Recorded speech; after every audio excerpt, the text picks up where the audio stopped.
Coach Jim Johnson, welcome to the podcast. How are you doing? Doing great, Nick. Good to see you again. I'm looking forward to it. I'm looking forward to it as well. It's funny. We first connected over Twitter X, whatever you want to call it nowadays, and we hopped on a quick Zoom call last week and kind of got to know each other a little bit and talk through our journeys and kind of what we're each building and some of our life stories. So I feel like I know you decently well just from that one Zoom call and some Right. of the research that I was doing on X and on LinkedIn and some of your posts. But for someone who's maybe just clicked on this and they have no idea who you are, I know nothing about your background, why do you think they should stick around and listen to what you have to say? Well, a lot of pressure on that one, Nick. So, well, I think why they should stick around is because I think I'll be able to share some pretty powerful stories with them, and I've got a lot of life lessons I think I can share. And there are people that are interested in leadership and building teams. That's my real expertise because of both my failures and my successes. So I have a great share of both of them, and we learn from both of them. And I'm here to support and give back and help serve others at this point in my life. So, You mentioned leadership and coaching and all those great things. How did you, let's maybe go, all the way back to the early years. Like, how did you get into coaching, leadership, and kind of how did that all start? yeah, so really it was started because of my father. My father was my model. He was a teacher and a coach. He ended up going into school administration, but he was my high school basketball coach. And I was the oldest of six. I have three younger brothers, and we all played basketball. I played other sports as well. But I was the only one that got a chance to play for him. In fact, I kidded him. Unfortunately, he passed last year, but I used to kid him that I must have wore him out because I played 3 years for him, and my three brothers didn't get a chance to play for him. So, and after that, I mean, I guess like a lot of kids, I really got into sports, and basketball became my love in high school. And of course, I wanted to be a pro.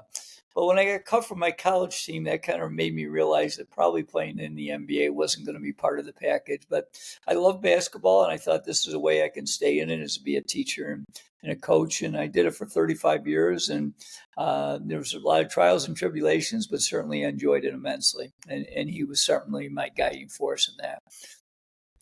I feel like for all of us who have played sports at a young age or watched sports, there were always a couple athletes that stuck out to us. I remember growing up, huge Sacramento Kings fan. I still am a huge Sacramento Kings fan, for better or for worse, because we've been terrible the past 20 years here. But I remember watching those teams in the early 2000s with Chris Webber and Bibby and Peja and Vlade and losing to the Lakers in 02, when the series was rigged. I'll always stand by that, especially game 6. But I always looked up to those guys. I wanted to be like them, Yeah. because of my Serbian heritage, especially Peja and Vlade. I was like, wow, like they came from this small country in Europe and they were able to make it in the NBA. And that was really motivating for me as someone who also grew up playing basketball. I'm curious, having said all that, were there any athletes for you growing up that you looked up to and said, you know what, it'd be pretty cool to be this guy one day? It's interesting because I'm going to tell you a name that probably most of your listeners, and you may not have ever heard of him because he had a very short NBA career. But he was about, I don't know, 7 or 8 years older than me, and he played actually in the old ABA with the Buffalo Braves before they turned into the NBA. And his name was Ernie DiGregorio. He was a white guard, about 6'1", played for Providence College, and they had he played with a guy named Marvin Bad News Barnes, that was a great player, but got in a lot of trouble. I think Marvin played quite a few years in the NBA. And Ernie's career got shortened because he had a knee injury pretty early in his career. So he only ended up playing pro, I don't know, 3, 4, 5 years. But he was such a great distributor of the ball, and he was really kind of my idol. So and then when I got into college, I became a big Larry Bird fan and Magic Johnson. I've actually had the pleasure of meeting Magic Johnson in person, so I've got an autographed ball from him, so that was pretty cool. He came to the school after the magical game we had, if we want to get into that a little bit. But So yeah, I've always admired. It's funny because when I grew up as a kid, I was a Knicks fan until learning to Gregorio, and then I became a huge Larry Bird fan. So I guess changed in the fact that I started to follow the Celtics after being a Knicks fan as a kid, and then as I got into coaching, I started really to because I started meeting coaches at all levels, and I started to follow different coaches more than I did teams, just because I was a coach myself. In fact, I had an opportunity to coach 1 year with a guy named Bill Van Gundy that was a junior college coach. And little did I know, Nick, that years later, because his one son was my age and his other son was younger than me, that both of them ended up being head coaches in the NBA. So you never know who you're going to run into over the years. So, and actually, Jay Wright, that he's out of coaching now, but won a couple new national championships, was an assistant coach at University of Rochester. And I really liked Jay when he was there. I was a high school coach, and then you never know. I mean, years later, he's wins the national championship a couple of years. So it's a fascinating profession, coaching for sure. Yeah, I wanted to ask about Magic and getting to meet him and kind of what your impressions of him were.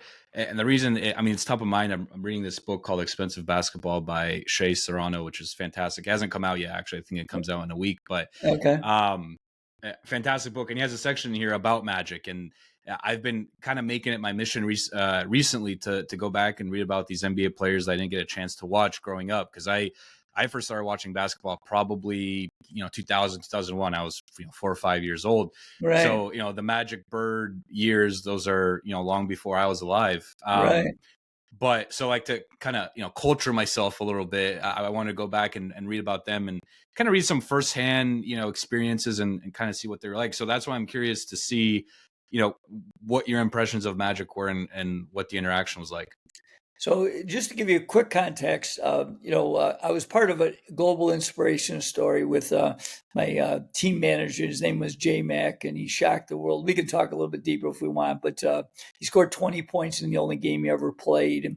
And so, after we got a lot of media attention, and we had a movie deal, and Magic was actually was interested in getting involved. So he actually came to our high school in 2006 and met with the team, and we got autographs and pictures with him. And the amazing thing is, he was retired by then, but I always knew that he was tall, but you didn't realize how big a guy he's like 6'9", and he's probably 280 when we met him. So he's just a huge man. To think that he was a point guard is staggering. But I would tell you, Nick, I'm a huge Magic fan. He was there one day, and he was on a private jet, and he was working for TNT, and he was supposed to go to Atlanta to work in the show. And he did a school assembly for our entire school. And the people that were with him kept trying to get him off the stage. And he was bringing kids up. I was so impressed with him. He's just so genuine. That's obviously the only time I met him. I did talk to him once on the phone about the movie. Unfortunately, it didn't work out. But he just, to me, my first impression was really powerful. He just seemed like he was a really authentic, great guy. So. I definitely do want to get to the J Max story. I know we've alluded to it a couple times, and it certainly is a fantastic story.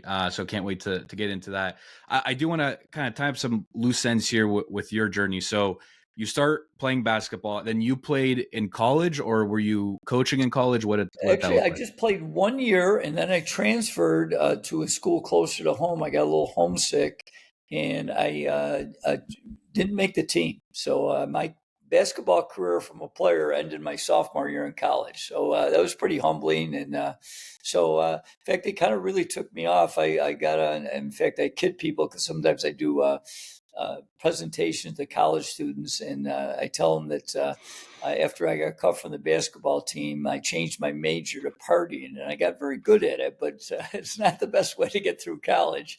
Fortunately, I met a young lady my junior year that straightened me out, and we've actually been married 43 years now, so that was very helpful. But yeah, it was a real disappointment because I was so into basketball. But I really got my juice back when I graduated, that I wanted to be a coach, and coach. I coached other sports, but basketball was my love. So Major and parting. I have to imagine those tests were pretty difficult. Yes, yes. There was a few that I don't know how I got them through because I had some pretty bad hangovers. So yeah. Love it. Okay, so you play basketball growing up. You go to college. You play for 1 year. Doesn't work out after that. And what year is this roughly? So I graduated from high school in 1977. So I Okay. college I graduated in 1981. Okay. How would you describe? I think it's important just to put it in context for the audience, just for your journey, and I think it's going to maybe tie in into some of the things that we talk about later. Just the state of basketball in the 70s, late 70s, early 80s, just on a local level, right? Like what you were actually seeing, and then culturally and societally as well, just on a larger scale. How would you describe the state of basketball back then? It's a good question. Interesting. So, the Knicks, I think one or two NBA championship. That's when I started to like them, or I was liking them when I was younger as a kid. But basketball back then wasn't nearly as big, and certainly I remember where they actually tape delay the NBA finals, where I mean, they didn't even show all the games live. Uh, the huge change was when Bird and Magic got in the league. That just, that exploded the game. It's interesting because I played and then I coached my first, I don't know, 5 or 6 years where we didn't have the 3-point line. And then that finally came in. So that changed the game. And then, coaches started to figure out, I think Rick Pitino was one of the early ones that, the 3-point line, if you shoot more threes, because you only got to shoot 35% to be above 50% of twos. And, it's changed the game dramatically, when the analytics came out and that kind of thing. But, and of course, the game back then, was more physical. They really allowed a lot of contact. So, and that part has changed. Some for the better, some maybe not so good. But yeah, I did not realize this, and this is my lack of basketball knowledge, but I was reminded because you said Magic and Bird. Um, Apparently, they had invented the triple double back when Magic was playing because, and there's a statistician that I'm forgetting his name, but he basically said, "Hey, this guy referring to Magic is doing something we've never seen before. I feel like there should be a way to kind of capture, what he's doing on the court." And so they invented the triple double. yeah, I had no idea that it was because of Magic, but speaks to his greatness. right, absolutely, for So sure. yeah. Okay, so high school graduate 77, college graduate 81. Basketball in America at this point in time not super popular. But the tides are turning. The shift is coming. Magic and Bird are coming into the league. It's about to explode in popularity. Fast forward to today, we know where it's at. It's a global game. Right. Um, how did coaching start for you? Like what was your first step into that world? So I actually went back to my alma mater. Now my dad had been my high school basketball coach, but he had left, so it was the guy that replaced him. But I really admired him. He coached my three younger brothers, and so I worked my first year as a ninth grade coach with him, and learned a lot. And then, ironically, the next 2 years, I got an opportunity to go to the junior varsity, which is the step below the varsity, at one of the sister schools, Greece Athena, where I ended up finishing my career as a head coach for 20 years. In fact, that head coach, when I took over years later, actually was one of my middle school coaches. So it's funny how those things turn the tides. And I worked 3 years as an assistant. And then my dream was I wanted to be a head coach. I just really got into it, and I was putting a lot of time, working a lot of camps in the summer. And at 25, my fourth year, a job called Churchville Chile, about 20 minutes from where I live. The job opened up, and it was an interim position because the guy that was there had taken a leave of absence, so he could come back. But I wanted an opportunity to be a head coach, and they hired me as a phys ed teacher, and I became the head coach. And the program had really been pretty bad, Nick. But of course, I'm a young guy. I think I know everything there is about coaching. And then, Nick, we won our second game of the year. We were 1-1. And then with my great coaching acumen, I led that team to 17 consecutive losses. And it was a pretty, I shouldn't say pretty, it was a very humbling experience for a pretty arrogant 25-year-old. And then the administration kind of led me astray. They liked my work ethic and that kind of thing, but behind the scenes, I didn't realize as one of the leaders wanted to get a more veteran coach, and because the guy that was on an interim did not decide to come back, so I thought I was going to get the job, and they let me go. So I guess in other words, in the business world, they would call that you're being fired, and it was a really difficult. But the break I got was I mentioned, I got a chance to work a year in junior college with this Bill Van Gundy, and he helped me really get back on my feet. And then I got an opportunity to get back in the high school. I coached a couple of years at a small school, and we did much better. And I kind of got things going there a little bit. And then my major dream, because I was a big town, Greece was the name of the community, and there was a job opening. I got an opportunity to get that job and became the head coach at one of the Greece schools. And that was my last 27 years. I coached 7 years at a school called Greece Olympia, where the program had absolutely been horrific. And fortunately, we got it turned around. It took us some time, but our fifth, sixth, and seventh year, I was there 7 years, were three of the best years in the school history. And then the Greece Athena, for a lot of reasons, I don't want to really, it's not important to delve in, but I always felt that was the best position, and it opened up, and I applied, and I got that. And that's where I finished my career. I coached there 20 years, and we had a great run, although I started to get a reputation, Nick. You hear it all the times in the coaching world, is the coach that couldn't win the big one. James Franklin, unfortunately, is someone we just saw that had quite a bit of success at Penn State, but just couldn't win. And that was kind of what I was doing. We were winning all the time, but we would lose in our postseason tournament. And what really changed that around for me was the JMac situation, which if you want to dive in, we can do that, or we can go in another direction, whatever you'd like to do. Really quick, I wanted to ask, just from my understanding too. So you coached under Bill Van Gundy for a year. Is Correct. that correct? And Yes. that's and at what college was that? It was called Genesee Community College, which was about 45 minutes from where I lived. Got it. Maybe a little bit of a random question, but do you notice, or did you notice, I guess, any similarities between Bill, Jeff, and Stan Van Gundy? Like having coached with Bill, like when you watched, I guess both of them ended up having a career as commentators as well, which is kind of Right. interesting. But just any similarities, anything you noticed in those two? They were all intense, but I got to say, Dad, Bill, was by far the most intense. He was strong and tight. He was a really good guy. He's still alive. I think he's around 90 now. And he's a good guy. His wife was really into basketball too. It was funny to, sometimes she'd be like, junior college games. Sometimes we have a crowd of about 20 people, but she was there, like cheering us on and that kind of thing. Uh, Jeff, it was interesting because the year that I worked with Bill, Jeff had just graduated from college, and he became the head coach at a local Catholic high school.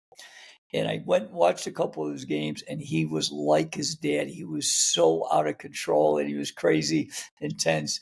But Jeff really, changed. I think the higher levels, you can't be at that intensity all the time.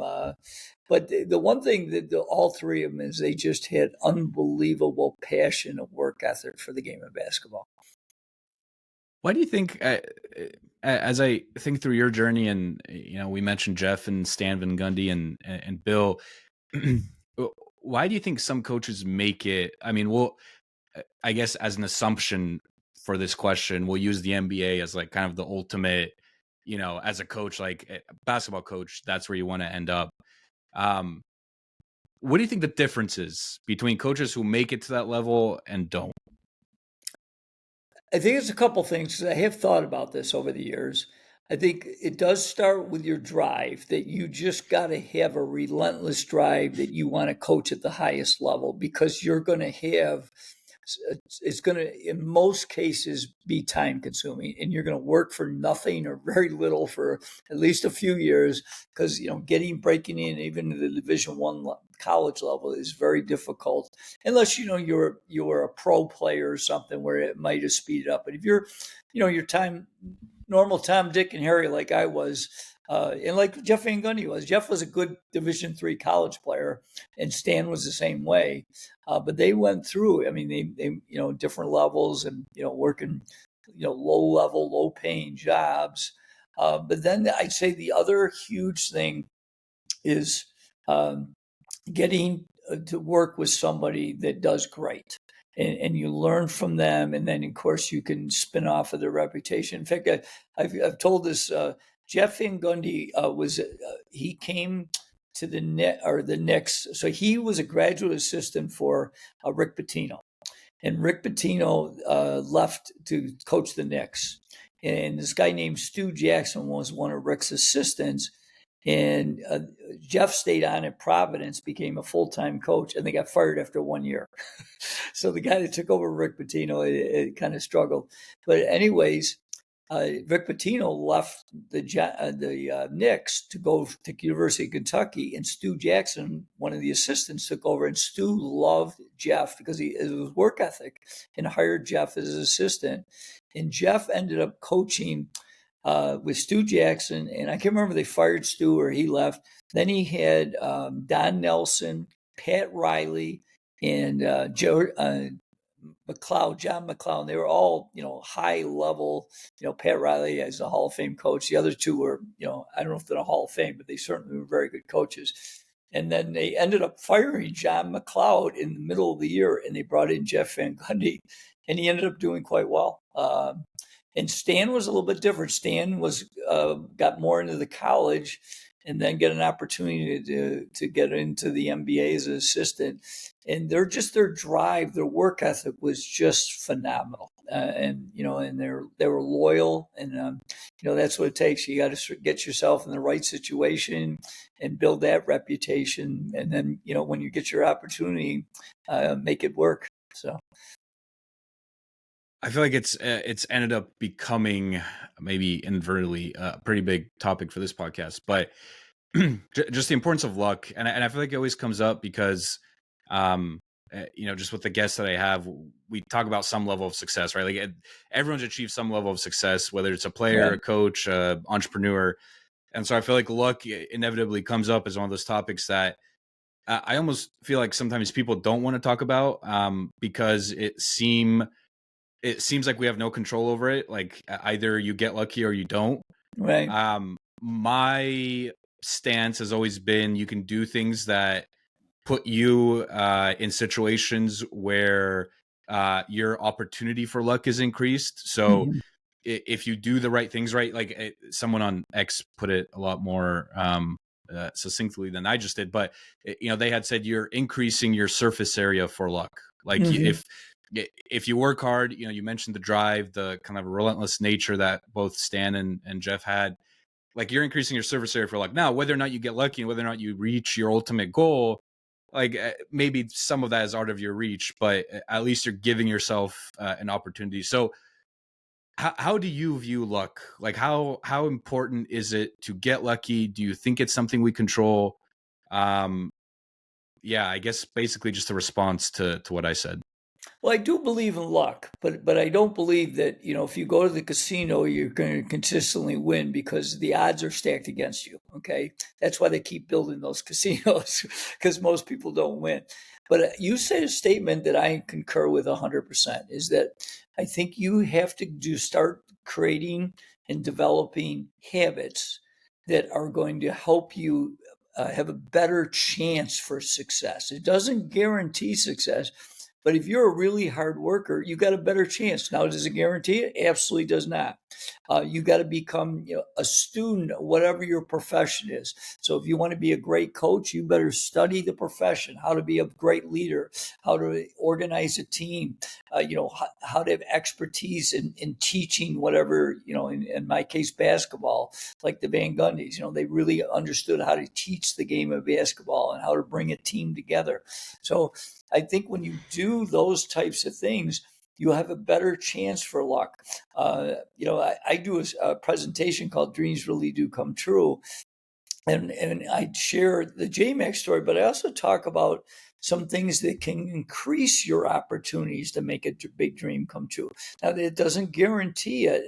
And that's the thing that when I was working with young people, what I was trying to do is give them a foundation of doing the right things consistently. And then your chances of good things happening, I just think, really increase. But, luck, I think, always plays a factor in, various parts of your life, without a doubt. But I think the more that you are create good habits and do the right things consistently, I think the chances of luck is much greater. Was it Admiral McCraven? I really hope I'm getting his last name right. That wrote that book, Make Your Bed. Make your bed, yeah. And for those who haven't read the book, first of all, I highly suggest you go and read. It's a very short read, very Yeah, easy book to read. it's a good book. I read it too. Yeah. Yeah, but it's a fantastic book, and basically the point of the book is like how you do one thing is how you do everything. And Yeah. so, if you make your bed in the morning, it seems like a very small and stupid task, really, of not Right. much value. But he was saying, like, if you can consistently make your bed, then you are becoming somebody who is consistent. Like, that is now your personality, so to Right. say. And I think to James Clear, I mean, I think everybody knows this book, but Atomic Habits, and Right. his whole thing was like, hey, if you want to build a habit, you need to first see yourself somebody who does that, like somebody who is of that habit. So Right. if you say that you want to read more, then you need to start viewing yourself as a reader. Right. If you want to work out, like you are now, someone who is active, or an athlete, Right. or Yeah. pick your label. The flip side of that, and I'm really curious to hear your take on this, is Naval, who is he's an entrepreneur. I really view him almost like a philosopher. He has great insights, great tweets on X, on Twitter. He's done fantastic interviews. Chris Williamson on Modern Wisdom. Highly suggest you go check those out. But his whole philosophy is labels can be good, but be careful of labels, because then you almost put yourself into a box thinking, well, I can't do this because I am this other thing. So, like, for Mhm. instance, if you say you are a hard worker, well, now it's a lot more difficult for you to maybe relax or take some time off, which is extremely important for longevity, Right. because you are like, you just view yourself as a hard worker, and like a hard worker doesn't take time off.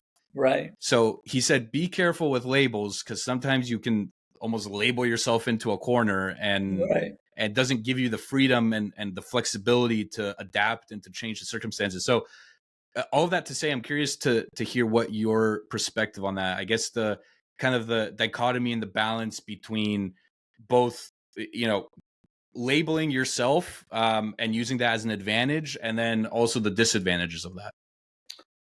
So I think you have a very valid point. And one thing that I encourage people that I got really big into is my own personal growth.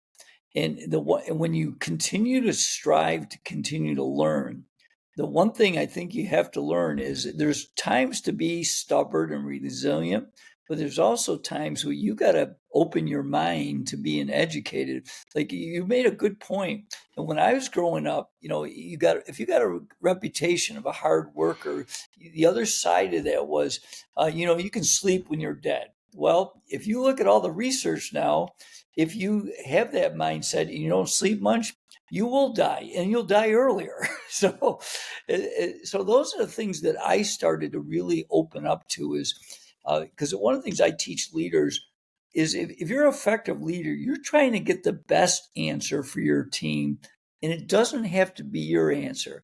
And I think effective leaders are humble. They realize that they got to be what I call the CQA, the chief question asker. They got to be consistently researching and finding out from their team members and finding out from what the research says of what are the best methods, and be willing to change your mind and change direction if there's a better way. And I think that's a huge thing that a lot of people get caught up into doing, and you had a great point there. I'm a hard worker, so therefore I don't sleep. I don't take a vacation. Well, if you really look at the research, that's not good for you. So I think it's really important to keep an open mind. The famous line that your mind is a parachute and it only works when it's open, right? And I think that's a really important thing is you got to continue to grow. And that's something I took a lot of pride in, Nick. I didn't do a very good job early in my career, but I think, like, people have asked me, what are you proud about in your career? And certainly, the JMAC game and some of the things that we did. I was fortunate to win over 400 games. But you know what? The thing that I was probably most, or one of the big proud things is how consistent we didn't have a losing season in my last 23 years. And I think a lot of that, obviously my players got better, but I think that had a lot to do because I kept getting better. And I attracted the right type of players, people that were team players and team guys that really wanted to get better in the game of basketball and wanted to be part of something special. And that's all because I kept growing and learning and then trying to teach them and how to be the best they could be. You said no losing seasons for 23 years. That's wow. Um, what was the biggest change for you then? I mean, you mentioned not being good at some of those things early on, but you learned throughout the years. I guess the question would be, what did you learn, and kind of in what areas do you think you improved the most? So the first thing is I really felt I really figured out after early struggles that the first person I had to learn is to lead me. And so I started to really take care of myself better physically, mentally. I became, a student where I read a lot. I still listen to a lot of programs. Now I listen to a lot of podcasts. But back then it was like audio cassettes and CDs. And I was always listening to things in my car and going to clinics and seminars, really trying to feed my mind. I really, a habit I really established probably in my late 20s, didn't do very well in my early 20s, is I knew that I needed energy. So I started an exercise program that I maintained, still in my 60s today. I exercise every day. It's part of my routine. And I just kept trying to get better. Like second half of our career, we started to do a lot more work with the mental piece of the game because I started to learn more about that and realized how important that was. Where early in my career, I didn't think, all we had to do was teach them the plays and get them ready to the game. And then you start realizing, how come some guys can't make free throws at the end of the game? And, so we started to do mental imagery sessions. And, I started to become a student of not just the physical piece of the game, but the mental piece. And, then really studying how do you build a culture, so that people want to be part of your program. I always talk about building a culture. You have the 2 C's. I think that you have to make your program challenging. So we had high expectations, but the people in your program need to know you care. So that if they feel like you care about them, then you can be really demanding because people want to be part of something's great. And that's what we really tried to do with our basketball program. So I think it does start with you. You got to be open to keep getting better. And then you got to be someone that really wants to help others become better and create leaders and make it something that, day in and day out. And I'll finish with this statement. Is I know when I became a better leader is when I read Dr. Covey's book, The 7 Habits of Highly Effective People. And he talked about having your own personal mission statement. And I had never even heard of that, Nick. And then I started to study it, and then I created my own, and it helped me, the famous Simon Sinek, the why, why do I get out of bed every day? Well, I have real clarity of what I still want to accomplish in my life, and it starts with my personal mission. So. You mentioned some of the mental challenges that your players faced that you kind of had to learn how to navigate and how to help them. What are some of those mental challenges? And I ask because this is actually perfect. The NBA starts today, new season, same Kings. We're going to suck Yeah. again. But, we watch basketball, but we don't, we don't see what's happening in players' heads. Like we don't. So I'm curious, like some of the mental challenges that you saw your own players go through and kind of how you help them overcome those. I'll answer that with two things. Number one, as a leader, in my case, the coach, I had to really start observing and putting our players in different situations so I could see who could handle pressure situations and who didn't. For example, as simple as who should take the ball out of bounds. Sometimes we just say, hey, anybody can take the ball out of bounds. I'll tell you right now, with all my coaching experience, there's some guys you have them take the ball out of bounds in a pressure situation, that ball's getting thrown away. It's like an automatic. So getting to know your players on what they're, like who should have the ball at the end of the game in a close game, because especially if you're ahead and they're going to foul you. There's some guys that love that situation. There's some guys, they'll run away from that situation. In fact, I'll tell you a quick story that I think your audience will appreciate, Nick. Uh, my last year in coaching, I had a really good player. He ended up playing a couple years in the NBA. And we were playing in our postseason tournament, and we're in the semifinals. And he comes down the court. He was a big kid, about 6'6", and we're down 3 with about 7 seconds to go. And he hears the other coach, because we knew their code about fouling, and he heard the code because we went over it. And so he went up to shoot a 3, and of course they tried to grab him before he left the floor, and they got there too late. And so he got fouled on a 3-pointer with 7 seconds to go, down 3. And he makes all 3. And Anthony was a good free throw shooter, but not a great free throw shooter. He's like 72%, so not awesome. And we go on and win the game in overtime. And afterwards, I'll never forget, I'm sitting in the locker room, and Anthony's getting interviewed by a reporter, and they asked him about that. And he says, you know what? We had gone through so many imagery sessions, I knew those balls were going in.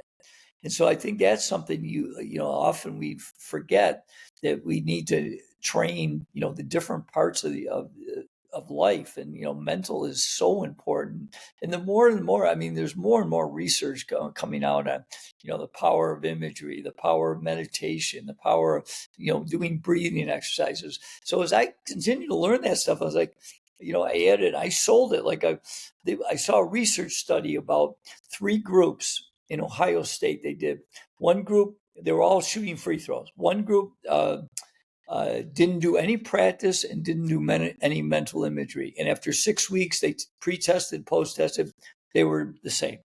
The second group practiced free throws for 30 minutes every single day for 6 weeks. They improved. I can't remember exactly the percentage. But here's a staggering one. The third group never practiced physically free throws, but they did a mental imagery session on free throws every day for that 6 weeks. So for example, it was like, I'm just going to throw numbers, but it was something like, when they all pre-tested, they shot about 60%. The group that practiced physically went to like 70%. The group that went mental shot 69. So they were 1% less with no physical practice. So that's something I sold our players on, and they bought it and they really got into it. So I think that's something you need to do. You keep growing, keep finding out what's the best way to teach, coach, lead them. And I think as a leader, you need to do that.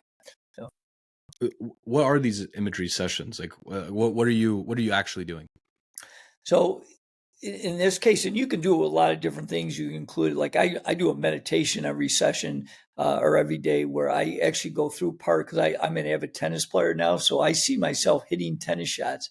But to give you exactly the answer to your question, when we were doing basketball imagery sessions, we would do a session on a certain part of the game. So maybe we're struggling with rebounding. So I would take them through, and we'd do a little breathing exercise. We'd be in a dark, quiet room, do that for a couple minutes, and then we would take them through some concepts. If it was rebounding, for example, hey, see yourself blocking a guy out. See yourself going and grabbing the rebound with 2 hands, going through offensive, defensive rebounds. So I would share that, and then I would just let them sit quietly for a couple minutes and see it in their mind.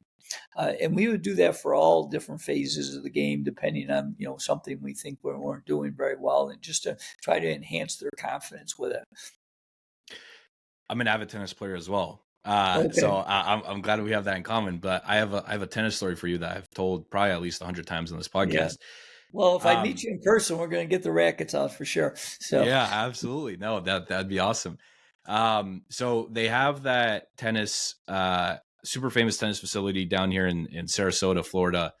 That I can't remember the name of for the life of me, but a lot of the top tennis players go through the academy, especially on the American side. And I know a lot of international players come there to train as well. And I think this might have been back in the 80s or the 90s. Again, I'm forgetting the exact details, but essentially there was a group going through a practice session, and the coach said, all right, we're going to do this thing where I tape a mic to your shirt. And all that I ask of you is that you just say out loud everything that you're thinking. Just play a normal game of tennis, and just every single thought that comes to your mind, just say it out loud, just so we can tape it.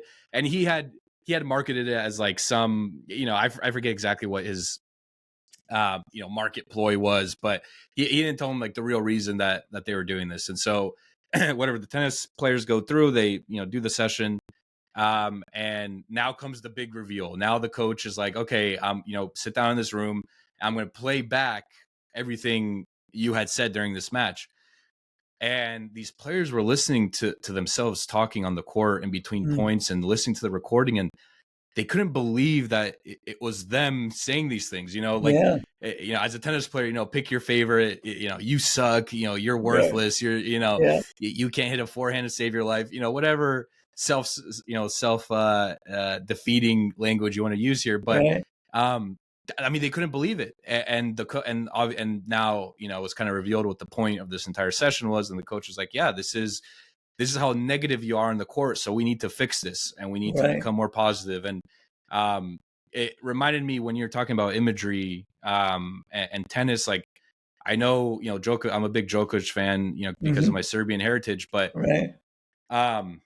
he mentions growing up how his coach, when he first started playing tennis, they would watch professional tennis players, and his coach would say, all right, instead of just watching this game passively, I want you to actually imagine that you are the one hitting this forehand, or you're the one hitting this backhand, or all right, like, what would you do in this situation? And like Djokovic talks about it today, he was like, yeah, like at the time I didn't really put much value to it. I was just like, oh, Yeah. I guess this is part of my practice, my training.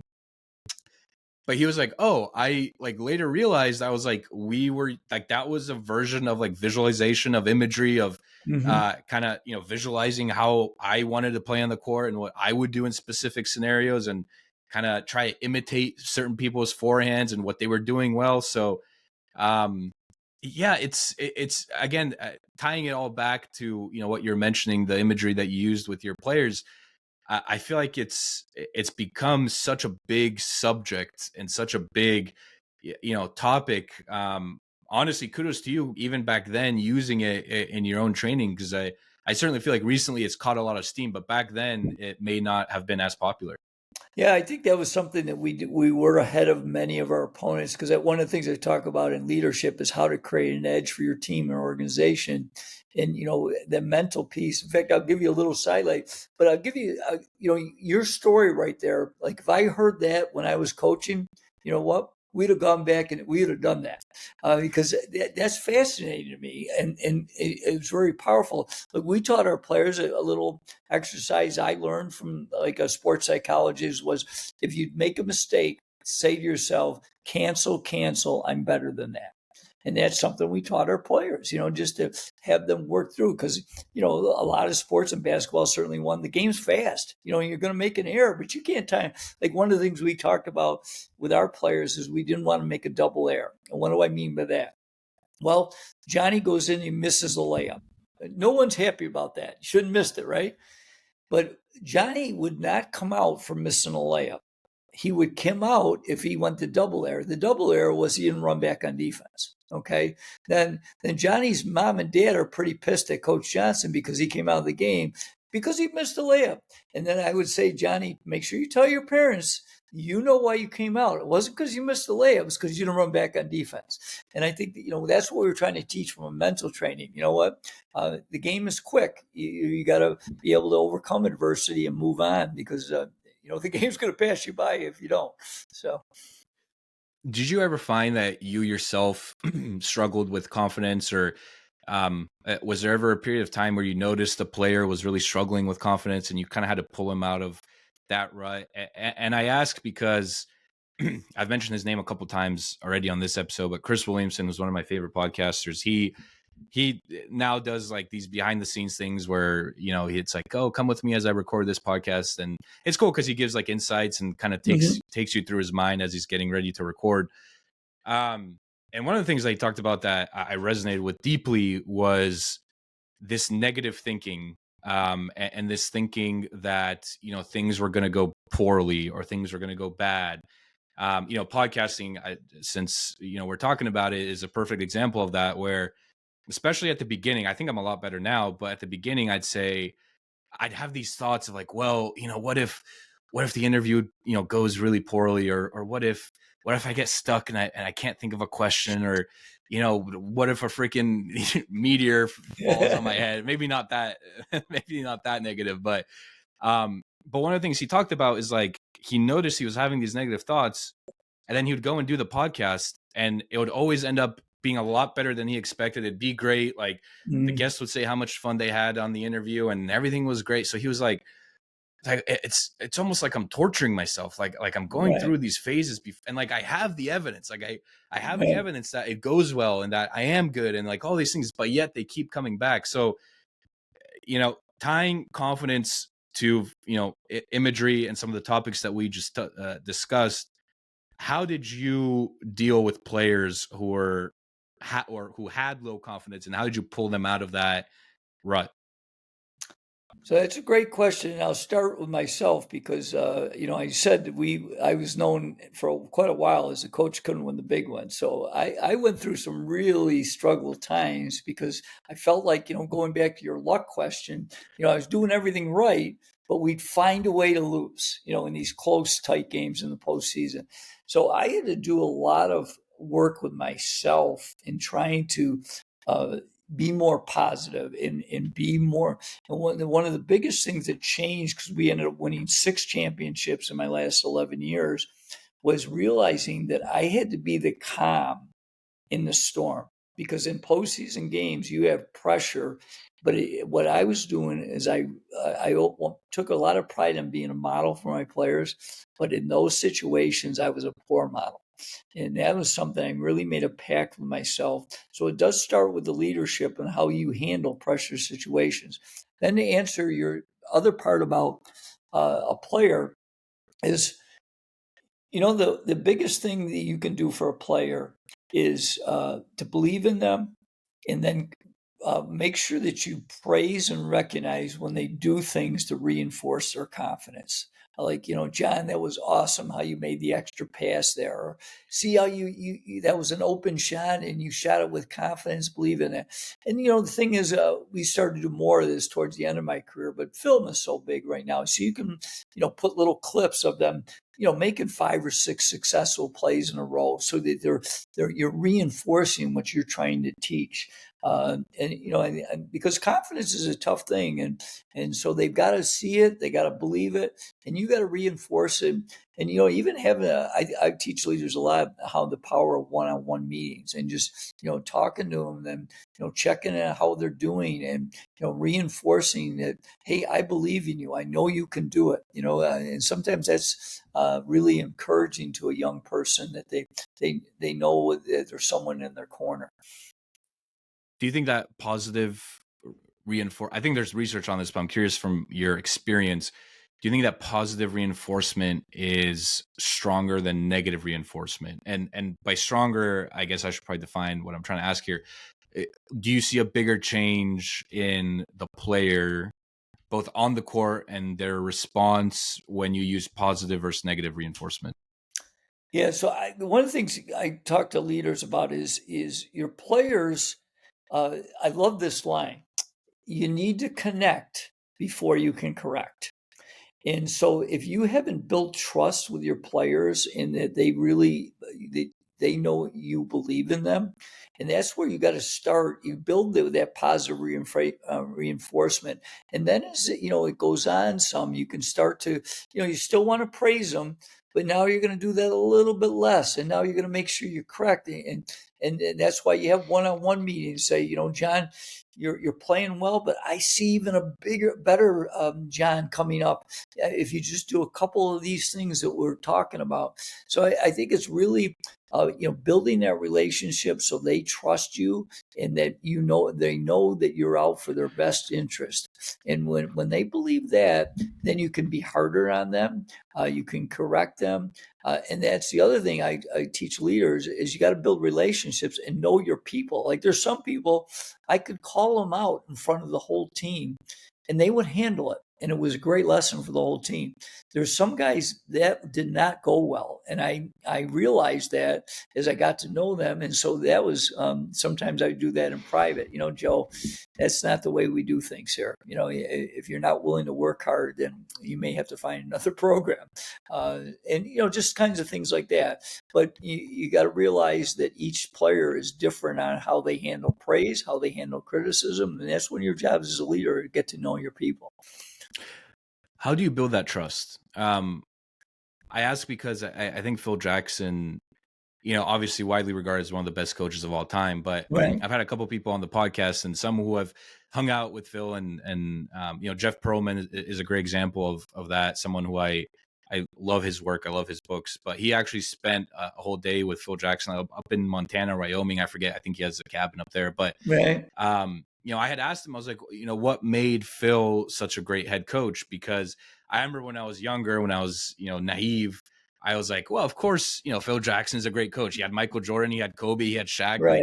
Yeah. how could you mess this up? Like, this is, I Right. could be the coach and we'd win the championship. But, Yeah. um, obviously as time went on and I started to read more about Phil, read his book, 11 Rings, which is also fantastic.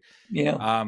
I started to understand like he had to balance and deal with the personality of Michael Jordan and how that Mhm. meshed with Scottie Pippen. And then he had to, and obviously, Dennis Rodman, who was this, wild card. Like you never knew what to expect from him. So like managing all those emotions. And then he goes to LA and he has to, Kobe and Shaq both want to be the alpha, deservedly so. Like they're both these Right. amazing players. And, Yeah. is it Shaq who's contributing the most to the wins? Is it Kobe? Like, and then all the noise of LA and just that media circus. I was like, wow, like, Phil Jackson wasn't too bad. Like he was able to Yeah. deal with all of that, get them all to play together. All of that to say, like, I know Phil, like he would buy each of his players' books. And Mhm. he was super into, Zen and meditation. And so a lot of times it'd be some form of a book on meditation or maybe mindfulness or psychology or mindset. So I'm curious, were there any tactics like that you used or that you heard of to build trust with players? Well, going and getting a relationship, so you get to know them, and so that they do believe in you, and you really reinforce that. But something that I do a lot of leadership presentations, and one of the keys I talk about is building trust. And what I challenge leaders is, I think you should have an intentional trust plan. And I'll give you our three keys. So our three keys is, we took over programs that weren't very good. Number one, you have to align your words and actions. So, like one of the things that was important to us, what we called a non-negotiable, is you had to be on time. And if you didn't were on time, well, if that's a non-negotiable, then as the leader, I always had to be on time. In fact, I was always early. So because that was so important to me. So if I said we were going to practice at 6 o'clock in the morning, I wasn't walking in at 6:01. I was walking in at 5:40, and ready to go. And so I think those are things that you got to think about, is what you say and what you do. If they don't align, that's going to hurt your trust. Number two, our foundation was we want to tell each other the truth. As the Bible says, the truth will set you free. Now, again, I talked a little bit about the art and science. Some people, we would tell the truth one on one. Sometimes we would tell the truth in front of the whole team. But that's something we really based, and we would get really upset with our players if they lied to us. So telling the truth was essential. And then the third thing, because we took over programs that weren't very good, we were trying to turn them around, is we started by the famous line, catch them doing it right. And we really tried to build their self-confidence with specific praise. And I like to always give an example, like instead of saying, nice job, Johnny, well, Johnny likes that, but he really doesn't know the whole reason why. I would say something like, Johnny, that was awesome how you dove on the floor for that loose ball. That's what championship players do on championship teams. So it was very specific and direct, because what you praise, if you do it specifically, you're going to get repeated, and that's what you certainly want. I want to get to the J-Mac story because we've been recording for 54 minutes. Right. And I'm sure, people who are listening or watching to this are like, give us the J-Mac story. We want to hear it. For maybe those who are unfamiliar with it. And I promise it's a great story. And right after this question, we will get to it. But you have been around a lot of winners. Like I would consider yourself, I would consider you as a winner. Like 23 straight seasons without a losing record. That doesn't happen by chance. That is not something that just, comes down from the heavens and just appears. Like, that takes work, that takes dedication, that takes a specific mindset, specific set of rules, like you mentioned, a certain set of standards. So I'm curious, what do you think separates winners and losers? And eh, now that I think about it, I don't even know if that's the phrase I want to use. Maybe it's more so like, what separates the top, 0.01% from the rest of the field. And I'll just say this. I saw a tweet from, I had Alan Stein on the podcast, Yep. who is a basketball trainer, has worked with I a know lot of Alan. He's a the, good man. Yep. yeah, he's awesome. He's Yeah. fantastic. And he has this this thing with Steph Curry where I forget the details. I think he had gone to a practice and Curry was there. Maybe it was a Team USA practice, and Curry obviously was there before anyone else, and he was putting up shots and doing this whole thing. And Allen noticed that he was doing this drill where he had to hit, I forget what it is, like X amount of free throws or 3-pointers, and they had to be all swishers. Like, it can't touch the rim at all. And he was like, and at this point, like, Steph Curry was established as like one of the best shooters of all time. And he's like, damn, like, this guy's in the gym doing this free throw routine or 3-point routine where he, like, the ball cannot touch the rim. It's like, well, like, no wonder he's the best shooter of all time. Now, there is some, God-given talent, right? Yeah. Undeniable. Absolutely. But just his attention to detail, the amount that he practices, like how intentional he is with his practice. Clearly there are signs that, he's the best shooter of all time for a reason. So I Right. wanted to set that all up for you to hopefully answer and give us some insight on what do you think separates the top 0.01, 0.001% from the rest of the field. I'll give you the CCD. So number Mm. one, clarity. They really have clarity in what they want to accomplish. They write their goals down. They write down what they're going to do consistently, which is the second C. So clarity and then consistently. And with that, you see the great ones. They consistently are doing the repetitions that they need to be great in whatever they're trying to accomplish. And then the third thing that is they have the ultimate drive. They have the drive that they want to be the best they can be, and it comes back to their clarity of what they want and the consistency to do the habits and routines and the systems that are going to have them, and it just keeps cycling. And the great ones that are able to stay, I mean, it's crazy, as you said, as we're recording this, the NBA is starting, and the fact that this will be LeBron James's 23rd season. I mean, that's crazy, and he's still playing at a pretty high level. And, Steph Curry is getting older too, and he's still playing at a really high level. So, but I just think that drive to be the best, I certainly didn't have a player as good as either one of them by any means. But my two best players I ever coached, what was different about them is they had so much clarity on where they wanted to go, and they had so much drive. They were relentless in their pursuit of excellence. I want to respond to what you said, but real quick, because I pulled up the tweet. I got the story mostly incorrect, so I want to correct myself here. Yeah, So this was back in '07. So Curry was still pretty young. Had not made it, obviously, in the league, and a lot of people didn't know right. about him. It was at a Kobe Bryant Skills Academy, so not a Team USA practice, and it was a free throw routine. So Okay. Alan says how. So the camp had 6 workouts spread over 3 days, and Curry would be on the court a half hour before any of the other players. And he would make between 100 and 150 shots before the workout even began.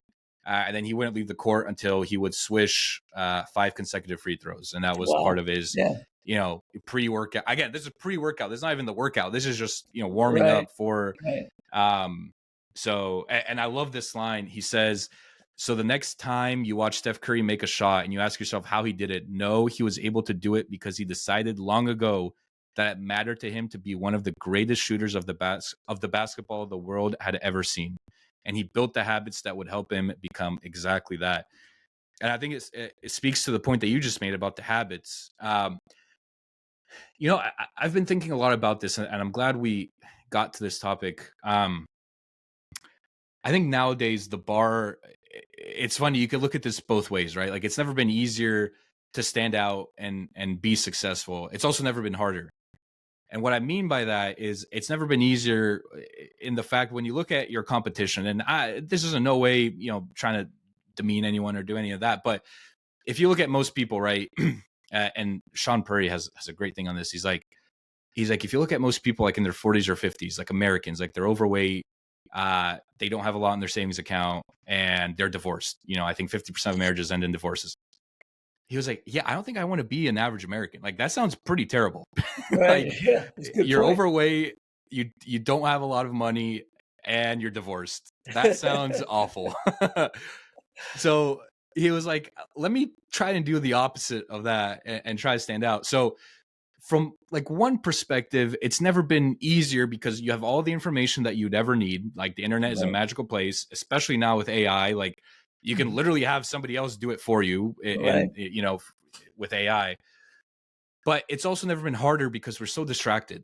Right. You have Netflix, you have YouTube, you have uh, you know, uh, we live in a convenience economy. I can Yep. open up DoorDash on my phone and get food delivered, in 30 minutes. I don't have to go to a grocery store. I could have Instacart, someone deliver it to Right. me. So it's like these two, opposite sides where it's never been easier. It's never been harder, but there is one thing. And I think this ties back to the, Make Your Bed book that we had mentioned by Admiral McCraven. Yeah. I really think if you master some of like the basics, Mhm. like bare minimum, like cut out all the fluff, cut out all of like what these gurus on the internet are trying to sell you. Like, oh, it's a lot more complicated than you think. No, go down to the absolute core truth. We talked about, you talked about health earlier and how important it was to you. It's like, hey, if you want to be healthy, eat whole foods, move your body, ideally every day. If Yeah. not, maybe 4 to 5 times a week. Right. Get sunlight, like get enough sleep. Like I'm not guaranteeing health, but you're putting yourself in a pretty good damn position to be healthy. Right. But the internet would have you believe that you need to eat 25 grams of this and you need to take this Yeah. supplement and like and oh, you need to buy this bed that tracks your every metric and does all. Right. It's like, hey, how about we do some of the basics? And then what's funny, I'm kind of going off on a tangent here, but what's funny is like people will do all of the complicated things but then not do the basics. It's Right. like they'll buy the bed with all the metrics, they'll buy the watch that tracks their every heartbeat, but then they won't get sunlight, or they won't get their 10,000 steps, or Right. um so I've just told myself, like, if you want some level of success, take the podcast as an example. It's like, hey man, do the basics. Yeah. Like, be consistent, Yeah. find guests that you're interested in, that you are genuinely curious in, regardless of follower count or online Right. presence, or I don't care about any of that. Post clips daily, be consistent with your uploads, try to get better with every interview. Like, look at what other people are doing. Maybe you have a couple people that you look up to that you say, oh, I like the questions that they ask. Right. Write them down. Like, Yeah. and listen, I'm not saying that I'm going to be Joe Rogan in 5 years, but Mhm. I think I'm giving myself the best shot possible to make something out of this. So, Right. like, you look at Curry, like the workout that he's doing, this one that we just outlined, like it's not quote unquote difficult. Like, there's nothing difficult about, yes, swishing 5 free throws in a row is difficult, but it's not hard. It's the fact that he consistently does it that Mhm. separates him. Right. It's the fact that he's doing this before most of his workouts, the fact that he's putting up all these shots. Like, like uploading clips to YouTube is not difficult. It's not hard. Like, I'm not doing Right. manual labor in 110-degree, weather. Right. But the fact that I'm consistently doing it, like, that's what separates me maybe from somebody else, and certainly what separates Curry from, even, a top 10 shooter in the league. Right. What puts him miles apart. So I just really think consistently doing uh the basics, I think, will get you a lot farther than most people. I agree. And we stress fundamentals. I was talking to somebody earlier today, and the fact that one of the reasons I think our teams got really successful is because we got very good at the skills of basketball. Most of our players could pass, shoot, and dribble. Instead of labeling him because he's big, he shouldn't learn how to dribble. That was not our philosophy. We were going to teach the basics and teach fundamentals well, and if they do it well, there's a really good chance where our team's going to be good. So I'm right with you. I think being really good at the basics sometimes are boring, but if you watch the best, what they do is they master the basics without a doubt. Alan Stein has this other great Kobe story, and it's gonna kill me because he came on the pod and he talked about it too, and it's perfect for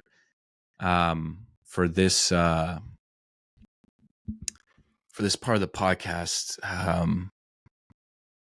Let me see if maybe this is it. I'm trying to find it real quick. I should have came with this prepared because I love this story. I mean, it speaks to who Kobe was, who we all know, one of the greats, and just his work Right. ethic. Oh, here it is. So Alan actually posted it on his LinkedIn.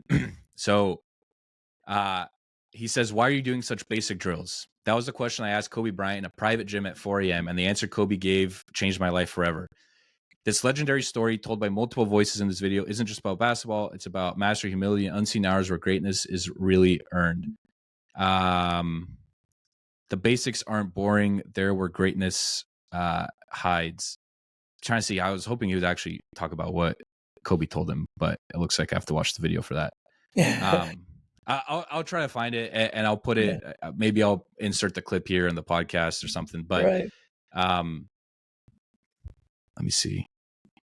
Nah, I can't find it. Maybe this is it. No. Well, like I said, if I find it, I'll put the clip in here. But basically, the whole point was Kobe saying, he was doing these basic drills, and Alan was like, "Why are you doing such basic drills?" And he was like, "Well, if I master this, then I think I'll be pretty good." So, anyways, I'll put the clip in here, but it ties into what we were talking about. All right, Jim. I think it's finally time we get to the J-Mac story and give the people what they want. So, take it wherever you want. Start as far back as you want. Tell us the J-Mac story. Yeah. So as I said, I got known as the coach that could win the big one, and we had this young man come in. His name was Jason McElwain. Everybody calls him J-Mac, and so he tried out for our JV team, and our JV coach came in and said, this kid is on the autism spectrum. He's very small in stature. He's not a very good player, but he has this big heart. He loves basketball, and he's a team guy. I want to keep him in the program." And I said, "Well, what do you got in mind?" He says, "I want to keep him as a team manager and practice with the team." And so, in our situation, a lot of high schools, the JVs played before the varsity. So Jason would sit on the bench for both games. And the first game, because he was going to the JV practices, he would get pretty emotional. And one of my varsity kids would always go out and straighten his white shirt and black tie and get him ready for the varsity game, where he was much calmer. But what really set Jason different was he was very small in stature, but he had this big heart. And after his sophomore season, where we lost in the semifinals now for the fifth time in my career, he came to everything, Nick. All our off season, I was picking up his house, and he had just such passion for basketball, and I did too. So we really developed this bond. So he tries out his junior year, doesn't make the team, but he serves as the team manager. In fact, I'll tell you one quick story. First team meeting, I walk in the meeting, and he immediately raises his hand. I says, "Yes, J-Mac." He says, "Coach, we know you've never won the Section 5 championship." And I says, "Well, thanks, Jason, for the reminder." And he says, "But this year's going to be different. We love how you give us a quote every day. So we've adopted this mantra called stay focused. We're going to help you win your first Section 5 championship." And I said, "Well, thank you. We have another good season. We get to the semifinals for the sixth time in my career, and we lose at the buzzer to our crosstown rival." And I lost it that night at home with my wife. But you reminded my mission was not to win championships. It was to develop young men. And so I went back to work, and Jason was my inspiration because he came back as senior trying to make the team again. And he had gotten a little bigger. He was like 5'9", 110 pounds his senior year. But he was still not good enough to make the team. But I told him I wanted to give him a gift. And the gift was for his loyalty to our program, as I was going to give him a uniform for our final home game where we honored the seniors before the game.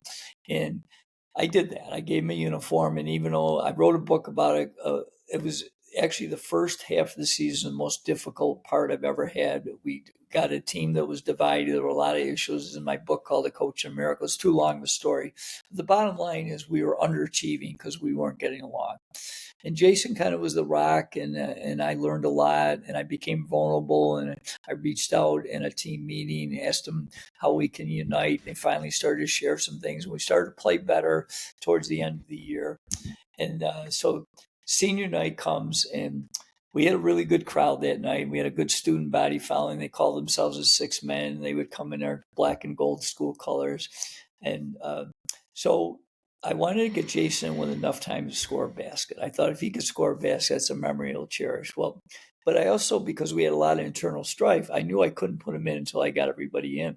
So I got everybody in at the end of the third quarter, but I got Jason with just over 4 minutes to go. And when he came in for the first time, the place erupted. And our student body, what I didn't know, what Jason didn't know, one of our parents made these pictures of Jason's face, and they were like placards, and put them on paint sticks, and they gave them to the 6 men, our student body, and they showed those. And I got so overwhelmed with emotion when I saw that, because I had no idea that was happening. I sat down and tears started to roll down my face. Jason's now in his first game. First time he gets the ball, Nick, he's got it in the 3 point, behind the 3 point arc at the right corner. He lets it go. The crowd, everybody stood in the crowd. He missed it by like 6 feet. And I kid people, I know you're not supposed to pray in the public schools, but I was praying, please, dear God, help him get one basket. Next possession, he has a shorter shot from about 10 feet. This time it hits the backboard, hits the rim, and falls off. I'm like, all right, God's starting to listen. We're getting closer. Third possession, he has another 3 pointer. This time it goes in, and the place just erupts. And I'm thinking to myself, God must be a basketball fan. Not only has Jason scored, he's got a 3 pointer. It can't get any better than this, right? Wrong. Well, for the next 3 minutes, you've brought up Kobe a lot. Well, Jason's idol was Kobe Bryant. In fact, he used to sign his name, Jason J. Mac Kobe McElwain. I kid you not. That's how much he liked Kobe. Well, I'm going to fast forward and come back and just give you a couple last parts of the game. 6 months after that game, Jason's at the ESPY Awards. He's up for the ESPN Greatest Sports Moment of the Year. And I kid you not, Nick, one of the other 4 finalists was Kobe Bryant. Kobe had scored 81 points in a game for the Lakers that year. Jason met his idol and beat him out for the ESPY. Well, how did he do that? After that first shot, he comes down, he makes another three. Then he makes a basket where his foot was on the line. Then he missed a couple, he made a couple. And the two things I'll never forget was about a minute ago. I'm sitting on the bench, tears still rolling down my face. I cannot believe what I'm seeing. And I get a tap on my shoulder. I look behind me. It's Jason's mother, and she's bawling her eyes out, and she whispers, Coach, this is the best gift you could ever give him, my son. I got so choked up, I cried harder. Then this is how the game ends. With about 10 seconds to go, our opponent, Spencerport, and I want to give kudos to their coach and players. They were really good sports. They score. And our player that takes the ball out of bounds, he normally would throw it to our point guard, but he throws it right to J-Max. So J-Max dribbling down the court. And I thought they were just going to let him go in and make a layup, a short shot. Oh, no, he like slows down.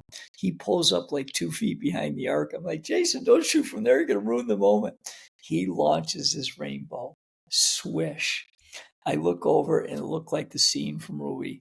The whole gym ran on the court, and our players put him up on their shoulders, and he's got the game ball over his head. And at this point, Nick, I had no idea how many points he had. And our public address announcer comes on and says, the leading scorer for Greece Athena tonight, J-Mac, with 20 points, including 6 3-pointers. And it ended up, I didn't have any, I was not a marketing major, and I just wanted to do it. I thought it was the right thing to do. So I had to call it in our local newspaper. They didn't make much of a deal. And interesting enough, the famous adage of, it takes a village, right? Jason's speech pathologist, he had never come to a game before, but he had worked with Jason for 4 years. He called a local TV station the next day at school. And from there, they showed it that night. And after that, it just exploded. I mean, we were on more media. We ended up being on Oprah. We met the President of the United States. It was just crazy. And but the two things I'll share is we had so much strife. I wasn't sure that I know the players liked Jason, but what was really cool, I call it the essence of teamwork, was in those last 4 minutes. They decided, I never asked those players to pass Jason the ball. They decided out of their own hearts. They passed the ball to him every possession. In fact, they still kid Jason to this day. J-Mac, I'm still looking for your first assist. You didn't pass the ball once.